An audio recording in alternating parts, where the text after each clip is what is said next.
కావాలి కానీ తెప్పించడం అనేది వాళ్ళు రెడీగా ఉన్నారు. కాదు మనమే మానేసాం సూపర్ ఫాస్ఫేట్ వాడకం అనేది.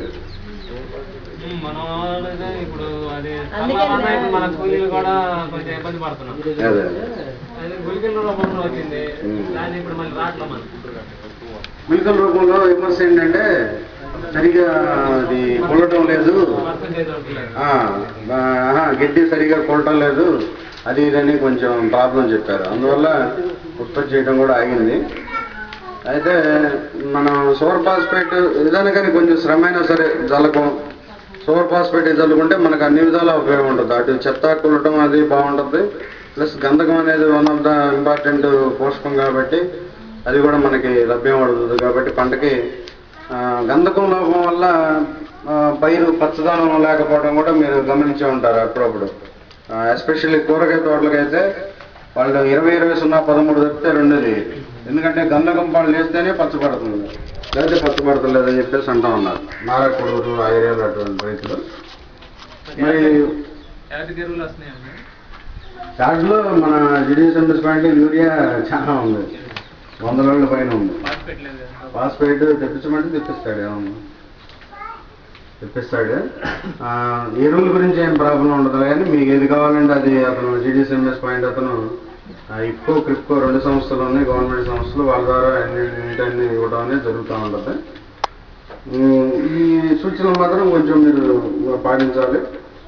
ఈ ఎస్పెషల్లీ ఈ భూచేతన కార్యక్రమంలో ఈ మెయిన్ ఈ నేలకి ఏమవసరం అనేది గుర్తెరిగి దాన్ని బట్టి రసాయనిక ఎరువులు అనేవి వాడాలనేది ఇది ఒక మెయిన్ కాన్సెప్ట్, అది మాత్రం మర్చిపోవద్దు.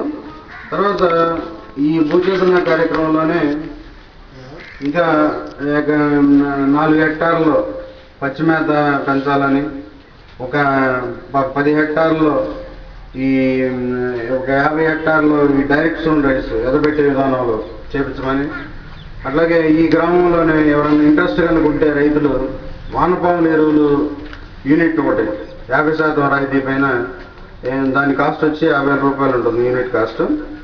25,000 రూపాయలు సబ్సిడీ ఇస్తుంది గవర్నమెంట్, 25,000 రూపాయలు మీరు కట్టుకోవాలి. అట్లాగే వర్మీ బెడ్స్ ఒక 5 బెడ్స్, అది మామూలుగా ఇటుకలతో కట్టుకోవడం అట్లా కాదు, ప్లాస్టిక్తో ఉంటుంది అనమాట, గోడ లాంటివి ఒక సుమారు 1 అడుగు ఎత్తున, అలాంటి 5 బెడ్స్ ఆ సబ్సిడీ మీద ఇస్తారు. అది ఒక యూనిట్ మన భూచేతన కార్యక్రమం సందర్భంగా ఈ గ్రామంలో ఒక రైతుతో పెట్టించాల్సి ఉంటుంది. ఇవన్నీ కూడా ఈ కార్యక్రమాలన్నీ కూడా మనం మీ యొక్క కోఆపరేషన్ అనుకుంటే మనం చేయడానికి అవకాశం ఉంటుంది. కాబట్టి కొంచెం ట్రైనింగ్ ప్రోగ్రామ్స్ ఈ కండక్ట్ చేసినప్పుడు మరి అందరూ పార్టిసిపేట్ చేయాలని చెప్పేసి నేను కోరుకుంటా ఉన్నాను. తర్వాత మన కార్యక్రమంలో ఈ భూచేతన కార్యక్రమంలో ఇందాక చెప్పా కదా సిబిఎల్ఏ ప్రోగ్రామ్ అని చెప్పేసి మొదటి దఫా శిక్షణ కార్యక్రమం, అది ఇప్పుడు మన దాని గురించి మన రైతు శిక్షణ కేంద్రం ఏడీఏ గారు సీతాదేవి గారు వాటి గురించి చెప్తారు. కాబట్టి శ్రద్ధగా మీరందరూ కూడా వినాలని చెప్పేసి నేను కోరుకుంటున్నాను.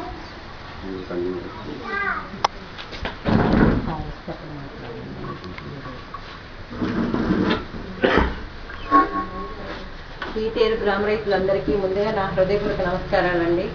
అట్లాగే మా ఏఓ గారికి మా ఏఈఓ గారికి కూడా ఈ ప్రోగ్రాం నేను చక్కగా అరేంజ్ చేసినందుకు వారికి కూడా నా హృదయపూర్వక నమస్కారాలు తెలియజేస్తున్నాను. తర్వాత ఏంటంటే ఈసారి కూడా అట్లీస్ట్ ముందు సీజన్తో పాటు ముందుగానే మీరు విత్తుకోవడానికి ముందుగానే ఈ ప్రోగ్రాం పెట్టాలన్న ఉద్దేశంతో మీకు విత్తనాలు ఇచ్చేటప్పుడే ఈ ప్రోగ్రాము పెట్టడం జరుగుతూ ఉంది. ఇందులో ఏంటంటే మెయిన్ మీరు ఏదైనా సరే ఒక పంట బాగా పండించాలంటే ముఖ్యంగా మీకు కావాల్సిన వనరులు ఏంటో చెప్పండి. ఏంటంటే ఎంతసేపు మేమే చెప్తున్నా బోరుగా ఉంటుంది. మీ వైపు నుంచి వస్తుంటే దానికి మీకు ఉండే ప్రాబ్లమ్స్, దాన్ని మనకి ఎట్లా సొల్యూషన్స్ కావాలా, మా నుంచి మీకు ఎలాంటి సహకారం కావాలి, అట్లాగే మీకు వచ్చిన ఇబ్బందుల్ని మాకు తెలిసిన చోటికి మేము చెప్తాము, లేనిది మాకు తెలిసిన శాస్త్రవేత్తలను అడిగి కానీ అట్లా నివృత్తి చేయడానికి అవకాశం ఉంటుంది. ఇప్పుడు ఏదైనా సరే ఒక పంట మంచి దిగుబడి రావాలంటే, అట్లాగే మా రైతు శిక్షణ కేంద్రం నుంచి మా డిప్యూటీ డైరెక్టర్ గారు మురళీకృష్ణ గారు మన ఈ ప్రోగ్రామ్కి ముఖ్య అతిథిగా చేస్తూ ఉన్నారు. సార్కి వెల్కమ్ కూర్చోవాల్సిందిగా తెలియజేస్తాను. చెప్పండి. ఇప్పుడు ఏదైనా ఒక పంట మనం బాగా పండించాలి, 40-50 బస్తాలు ఒకసారి వరి తీసుకున్నాక 40-50 బస్తాలు పండించాలంటే ముఖ్యంగా ఏం కావాలి మనకి?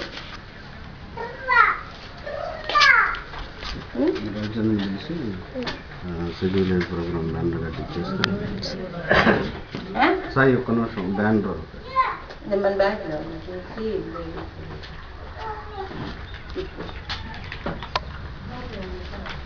ఇప్పుడు దాకా మళ్ళీ మా ఏవో గారు చెప్పారు.